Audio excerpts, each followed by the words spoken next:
One of the big issues in running an after-school program, obviously, is being code compliant. How about summer camp? John, you're so true. uh, this is where I've learned over the years throughout the United States. Used to be battles in foreign lands, like in Texas or California or Michigan or Louisiana.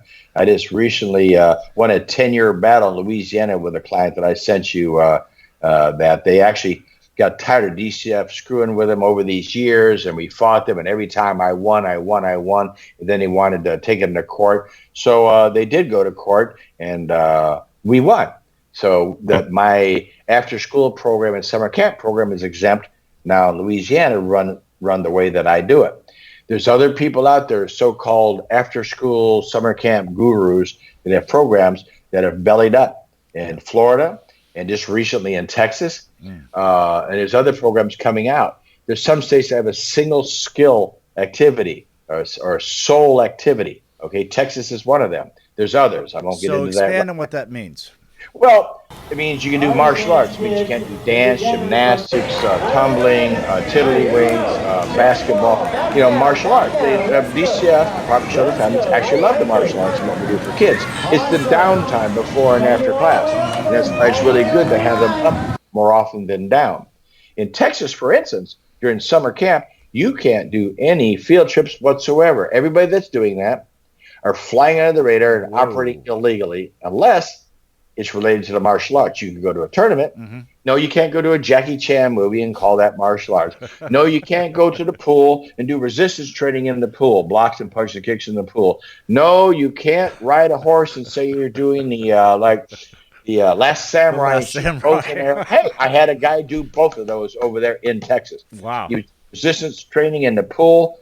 And let's see, what did DCF say? Nice try. And then he was doing horseback riding. He says, well, just like the Last Samurai, they learned to shoot bow and arrows from the thing. That's what you want is 10-year-olds stretch, man. Bows and arrows out there on horses. And some kid come back with an arrow in his eye or something.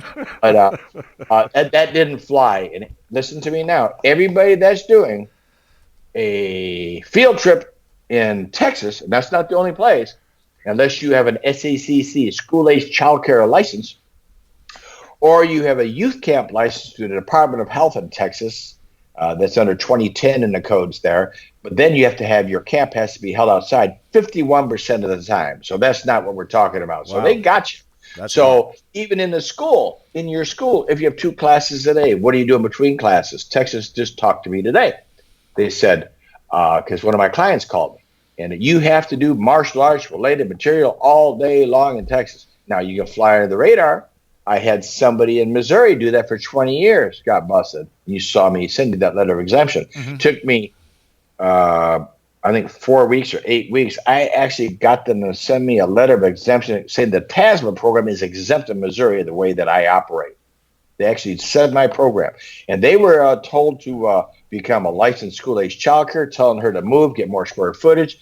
They took all of her paperwork, asked her to give them the paperwork of all of her students. They were calling her parents, and she lost $1,000 the first week because she thought she had to give them her personal, private, confidential paperwork.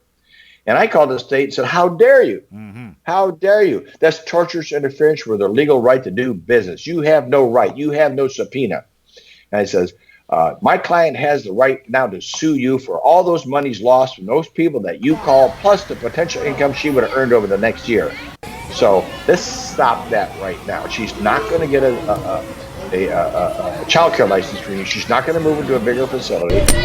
And we're not going to pay any of the fines that you said she was going to pay $250 a week, $250 a day fine.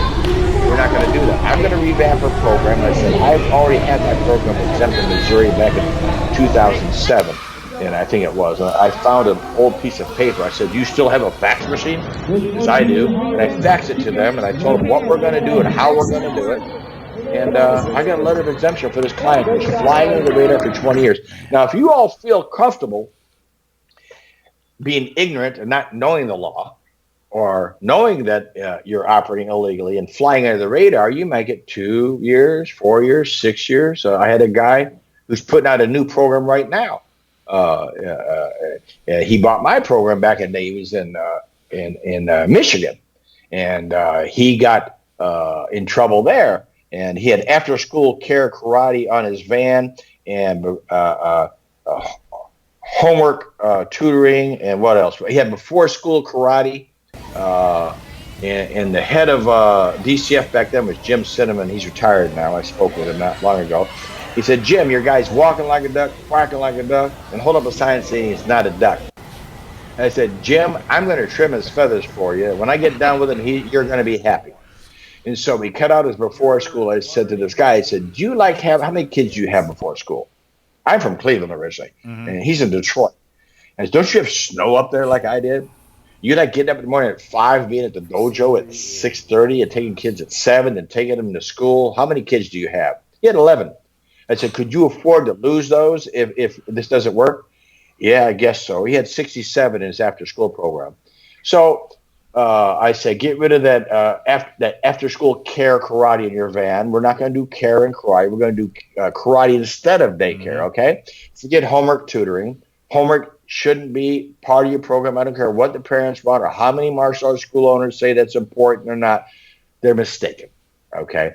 Homework, it's right there in the word. Homework, at home, where parents are supposed to be. Now, with that said, if you're not tutoring, you're not supervising, you're not marketing, you're not selling it, if a child wants to break out some homework or read a comic book before he goes home while he's sitting on the mat over there or wherever your waiting area is for the kids are waiting to go home after school, and does it on his own, that's fine and good.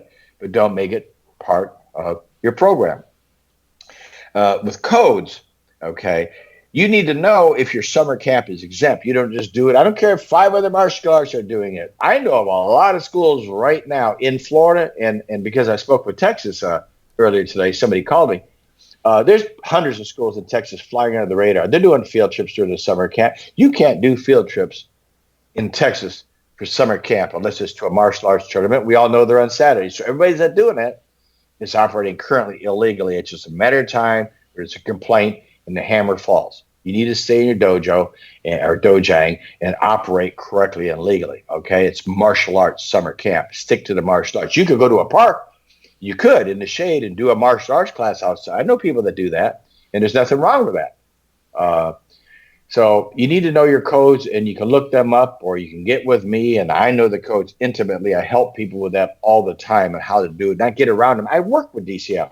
I work with them.